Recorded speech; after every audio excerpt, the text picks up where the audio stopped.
ಗೆಳೆಯರೆ, ಹಳ್ಳಿ ಬದುಕು ಸವಿಜೇನು ಚಾನಲ್ನಲ್ಲಿ ಉಪಯುಕ್ತ ವಿಷಯವನ್ನು ಒಂದು ಇವತ್ತು ಕಲಿಯೋಣ.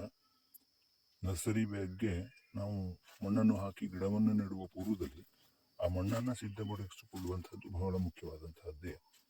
ಹೀಗೆ ಮಣ್ಣನ್ನು ಸಿದ್ಧಪಡಿಸುವಾಗ ಮೊದಲು ಒಂದಿಷ್ಟು ಮಣ್ಣುಗಳನ್ನು ಹಾಕಿ ಅದರ ಮೇಲಿಂದ ಸ್ವಲ್ಪ ರೀತಿ ಹಾಗೂ ಗೊಬ್ಬರವನ್ನು ಹಾಕಬೇಕು.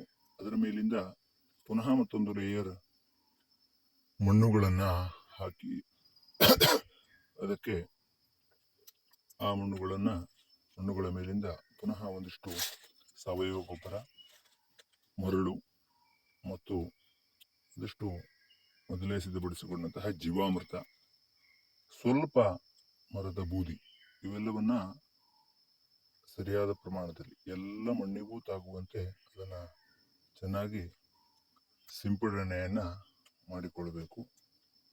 ಈ ಮರದ ಬೂದಿಯನ್ನು ಹಾಕುವುದರಿಂದ ಮಣ್ಣಿನಲ್ಲಿನ pH ಲೆವೆಲನ್ನು ಕಾಪಾಡಿಕೊಳ್ಳಲು ಅತ್ಯಂತ ಉಪಕಾರಿಯಾಗ್ತದೆ. ಅದೇ ರೀತಿ ಅದರ ಮೇಲಿಂದ ನಾವುಗಳು ಒಂದಿಷ್ಟು ಮರಳನ್ನು ಹಾಕಬೇಕಾಗ್ತದೆ. ಮರಳನ್ನು ಹಾಕುವುದರಿಂದ ಗಿಡದಲ್ಲಿನ ತಂತು ಬೇರುಗಳು ಸರಾಗವಾಗಿ ನಮ್ಮ ಬ್ಯಾಗ್ಗಳಲ್ಲಿ ಓಡಾಡಲಿಕ್ಕೆ ಅನುಕೂಲ ಆಗ್ತದೆ, ನರ್ಸರಿ ಬ್ಯಾಗ್ಗಳಲ್ಲಿ. ಆಮೇಲೆ ಪುನಃ ಸಾವಯವ ಗೊಬ್ಬರವನ್ನು ಹಾಕಿ ದನದ ಗೊಬ್ಬರವನ್ನು ಹಾಕಿ ಅದನ್ನು ಚೆನ್ನಾಗಿ ಎಲ್ಲ ಹೆಟ್ಟೆಗಳನ್ನು ಒಡೆದು ಮಣ್ಣುಗಳಲ್ಲಿ ಮಿಶ್ರಣವಾಗುವಂತೆ ಅದನ್ನು ಸಿದ್ಧಪಡಿಸಿಕೊಳ್ಳಬೇಕಾಗ್ತದೆ. ಈ ರೀತಿಯಾಗಿ ಎಲ್ಲ ಮಣ್ಣು, ಗೊಬ್ಬರ, ಮರಳು ಇವೆಲ್ಲವನ್ನ ಚೆನ್ನಾಗಿ ಮಿಶ್ರಣವನ್ನು ಮಾಡಬೇಕು. ಗುದ್ದಲಿಯ ಸಹಾಯದಿಂದ ಅದನ್ನು ಎಲ್ಲ ಭಾಗದಲ್ಲಿಯೂ ಸಹ ಚೆನ್ನಾಗಿ ಮಿಶ್ರಣವನ್ನು ಮಾಡಬೇಕಾಗ್ತದೆ. ಈ ರೀತಿ ನಾವುಗಳು ಮಣ್ಣನ್ನು ಮಿಶ್ರಣವನ್ನು ಮಾಡಿಕೊಳ್ಳುವುದು ನೀರನ್ನು ಹಾಕುವ ಮೊದಲೇ ಅದನ್ನು ಮಾಡಿಕೊಳ್ಬೇಕಾಗ್ತದೆ. ನೀರನ್ನು ಹಾಕಿದ ಮೇಲೆ ನಮಗೆ ಮಿಶ್ರಣವನ್ನು ಮಾಡಲಿಕ್ಕೆ ಅಷ್ಟು ಅನುಕೂಲವಾಗುವುದಿಲ್ಲ. ಹಾಗಾಗಿ ಇದನ್ನು ಚೆನ್ನಾಗಿ ಮಿಶ್ರಣವನ್ನು, ಹೇಗೆ ಸಿಮೆಂಟ್ ಮತ್ತು ರೀತಿಯನ್ನು ಗಾರೆ ಕೆಲಸದವರು ಮಿಶ್ರಣ ಮಾಡ್ತಾರೋ ಅದೇ ರೀತಿಯಲ್ಲಿ ಮಣ್ಣು, ಗೊಬ್ಬರ, ಮರಳು ಇವೆಲ್ಲವನ್ನು ಸಹ ಚೆನ್ನಾಗಿ ಮಿಶ್ರಣವನ್ನು ಮಾಡಿಕೊಳ್ಬೇಕು. ಈ ರೀತಿ ಮಾಡಿದಂತಹ ಮಣ್ಣಿನಲ್ಲಿ ಗಿಡವನ್ನು ನೆಡುವುದರಿಂದ ಹಲವಾರು ಪ್ರಯೋಜನಗಳಿದ್ದಾವೆ. ಪಾಲಿಥೀನ್ ನಮ್ಮ ಚೀಲಗಳಲ್ಲಿ ಅಂದರೆ ನರ್ಸರಿ ಬ್ಯಾಗ್ಗಳಲ್ಲಿ ತುಂಬಿದಂತಹ ಮಣ್ಣುಗಳಲ್ಲಿ ಕಳೆ ನಿಯಂತ್ರಣ ಅನ್ನುವಂತಹದ್ದಾಗ್ತದೆ ಮತ್ತು ಮಣ್ಣಿನಲ್ಲಿ ಸತ್ವಗಳು ಅತ್ಯಂತ ಅಭಿವೃದ್ಧಿಯಾಗಿರ್ತವೆ. ಗಿಡಗಳು ಚೆನ್ನಾಗಿ ಬೆಳವಣಿಗೆಗೆ ಕಾರಣವಾಗ್ತದೆ. ಈ ರೀತಿ ಮಿಶ್ರಣವಾದಂತಹ ಮಣ್ಣುಗಳನ್ನು ಚೆನ್ನಾಗಿ ಒಂದೆಡೆ ರಾಶಿಯನ್ನ ಮಾಡಿಕೊಂಡು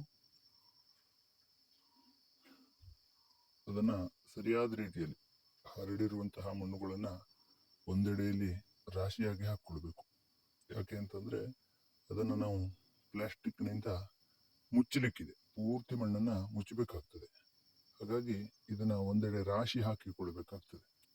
ಹಾಗೆ ಚೆನ್ನಾಗಿ ಮಿಶ್ರಣವಾದಂತಹ ಮಣ್ಣಿನ ಮೇಲೆ ನಾವುಗಳು ಪೂರ್ತಿಯಾಗಿ ಆ ಮಣ್ಣು ಒದ್ದೆಯಾಗುವ ರೀತಿಯಲ್ಲಿ ಅದಕ್ಕೆ ನೀರನ್ನ ಸಿಂಪಡಣೆಯನ್ನ ಮಾಡಬೇಕಾಗ್ತದೆ. ಹೀಗೆ ಸುತ್ತಲೂ ಸಹ ನೀರನ್ನು ಹಾಕಬೇಕಾಗ್ತದೆ. ನೀರನ್ನು ಹಾಕುವುದರಿಂದ ನೀರನ್ನು ಹಾಕದೇ ಇದ್ರೆ ನಮಗೆ ನಾವು ಹಾಕಿದಂತಹ ಗೊಬ್ಬರದಲ್ಲಿನ ಜೀವಸತ್ವಗಳು ಅಭಿವೃದ್ಧಿ ಹೊಂದಲಿಕ್ಕೆ ಸಾಧ್ಯವಾಗುವುದಿಲ್ಲ. ಹಾಗಾಗಿ ಪೂರ್ತಿ ಮಣ್ಣು ತೇವಾಂಶದಿಂದ ತುಂಬುವ ಹಾಗೆ ಅದನ್ನ ನೀರನ್ನು ಸಿಂಪಡಿಸಬೇಕಾಗ್ತದೆ.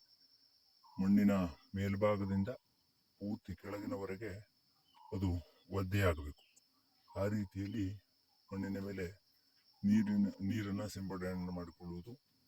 ಆ ರೀತಿ ಸಿಂಪಡಣೆಯನ್ನು ಮಾಡಿ ಆದಮೇಲೆ ಅದಕ್ಕೆ ನಾವು ಮೊದಲೇ ಸಿದ್ಧಪಡಿಸಿಟ್ಟುಕೊಂಡಂತಹ ಜೀವಾಮೃತವನ್ನ ಮೇಲಿನಿಂದ ಅದನ್ನ ಸುರಿಯಬೇಕಾಗ್ತದೆ. ಆ ರೀತಿ ಜೀವಾಮೃತವು ಹಾಕುವುದರಿಂದ ಮಣ್ಣಿನ ಫಲವತ್ತತೆ ಅನ್ನುವಂತಹದ್ದು ಅತ್ಯಂತ ಸಮೃದ್ಧವಾಗಿ ಉಂಟಾಗ್ತದೆ. ಹಾಗಾಗಿ ಜೀವಾಮೃತವನ್ನು ಸಹ ನಾವು ಇವತ್ತು ಉಪಯೋಗಿಸಿಕೊಳ್ಳುತ್ತಾ ಇದ್ದೇವೆ. ಈ ರೀತಿ ಜೀವಾಮೃತವನ್ನು ಹಾಕಿ ಎಲ್ಲ ಕಡೆಯಲ್ಲಿಯೂ ಸಹ ಮುಖ್ಯವಾಗಿ ಮಣ್ಣು ತೇವಾಂಶದಿಂದ ಕೂಡಿರಬೇಕು.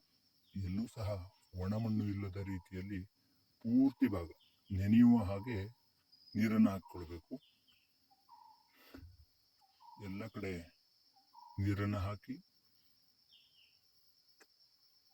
ಮಣ್ಣು ತೇವಾಂಶ ಪೂರ್ತಿಯಾಗಿ ಒದ್ದೆಯಾದ ಮೇಲೆ ಮಣ್ಣು ಒದ್ದೆಯಾದ ಮೇಲೆ ಅದರ ಮೇಲಿಂದ ಈ ರೀತಿ ಹಸಿ ಸೊಪ್ಪುಗಳನ್ನು ಸಹ ನಾವು ಮುಚ್ಚಿಕೊಳ್ಳಬಹುದು. ಅದು ಮುಚ್ಚದೇ ಇದ್ರೂ ಸಹ ಪರಿಣಾಮ ಆಗ್ತದೆ. ಇದನ್ನು ಮುಚ್ಚುವುದರಿಂದ ನಮಗೆ ಮಣ್ಣಿನಲ್ಲಿನ ನೈಟ್ರೋಜನ್ ಅಂಶ, ಸಾರಜನಕ ಅತ್ಯಂತ ವೃದ್ಧಿ ಆಗ್ತದೆ. ಚಿಕ್ಕ ಗಿಡಗಳಲ್ಲಿ ನೈಟ್ರೋಜನ್ ಕೂಡ ಅತಿ ಮುಖ್ಯವಾಗಿ ಬೇಕಾಗ್ತದೆ ಬೆಳವಣಿಗೆಯ ಹಂತದಲ್ಲಿ. ಹಾಗಾಗಿ ನಾನಿವತ್ತು ಈ ಒಂದು ಗೊಬ್ಬರದ ಗಿಡ ಅಂತ ನಾವು ಕರಿತೇವೆ, ಈ ಗೊಬ್ಬರದ ಗಿಡದ ಎಲೆಯನ್ನ ಮುಚ್ಚಿಕೊಳ್ತಾ ಇದ್ದೇವೆ. ಯಾವುದೇ ಹಸಿ ಸೊಪ್ಪನ್ನಾದರೂ ಸಹ ಅದಕ್ಕೆ ಬಳಸ್ಕೊಳ್ಬಹುದು. ಹಸಿ ಸೊಪ್ಪನ್ನ ಸ್ವಲ್ಪ ಸಣ್ಣದಾಗಿ ತುಂಡರಿಸಿ ಅದರ ಮೇಲಿಂದ ಮುಚ್ಚುವುದರಿಂದ ಮಣ್ಣಿನಲ್ಲಿನ ಸಾರಜನಕ ಅನ್ನುವಂತಹದ್ದು ವೃದ್ಧಿ ಆಗ್ತದೆ. ಹೀಗೆ ಸುತ್ತಲೂ ಸಹ ಒಂದು ಲೇಯರ್ ಹಸಿ ಸೊಪ್ಪನ್ನ ಮುಚ್ಚಿಕೊಂಡು ಅದರ ಮೇಲಿಂದ ನಾವುಗಳು ಪ್ಲಾಸ್ಟಿಕ್ ಅನ್ನ ಮುಚ್ಚಲಿಕ್ಕಿದೆ. ಇದು ಅತ್ಯಂತ ಪ್ರಯೋಜನವಾಗ್ತದೆ. ಈ ರೀತಿಯ ಮಣ್ಣನ್ನ ಹಾಕಿ ನಾವುಗಳು ಗಿಡವನ್ನ ಬೆಳೆಸಿದ್ರೆ ಗಿಡದ ಅಭಿವೃದ್ಧಿಯೂ ಆಗ್ತದೆ. ನಮಗೆ ಕಳೆಯನ್ನು ಕೀಳುವಂತಹ ಕೆಲಸವೂ ಸಹ ಕಡಿಮೆ ಆಗ್ತದೆ. ಪ್ಲಾಸ್ಟಿಕ್ ಅನ್ನ ಮುಚ್ಚುವಾಗ ಗಮನಿಸಬೇಕಾದಂತಹ ಬಹುಮುಖ್ಯ ಅಂಶ ಅಂತಂದ್ರೆ, ನಾವು ಹಾಕುವಂತಹ ಪ್ಲಾಸ್ಟಿಕ್ ಗಾಳಿ ಆಡದ ರೀತಿಯಲ್ಲಿ ಇರಬೇಕಾಗ್ತದೆ. ಹರಿದ ಅಥವಾ ಇಲ್ಲದೆ ಹೋದ್ರೆ ಬಹಳಷ್ಟು ರಂಧ್ರಗಳಿರುವಂತಹ ಪ್ಲಾಸ್ಟಿಕ್ಗಳನ್ನ ಹಾಸುವುದು ಅಷ್ಟು ಪರಿಣಾಮಕಾರಿಯಾಗುವುದಿಲ್ಲ. ಉತ್ತಮವಾದಂತಹ ಸಾಮಾನ್ಯವಾದಂತಹ ಪ್ಲಾಸ್ಟಿಕ್ ಆದರೂ ಸಹ ಒಂದೆರಡು ಲೇಯರ್ಗಳಲ್ಲಿ ಇದ್ರೂ ಉತ್ತಮವೇ.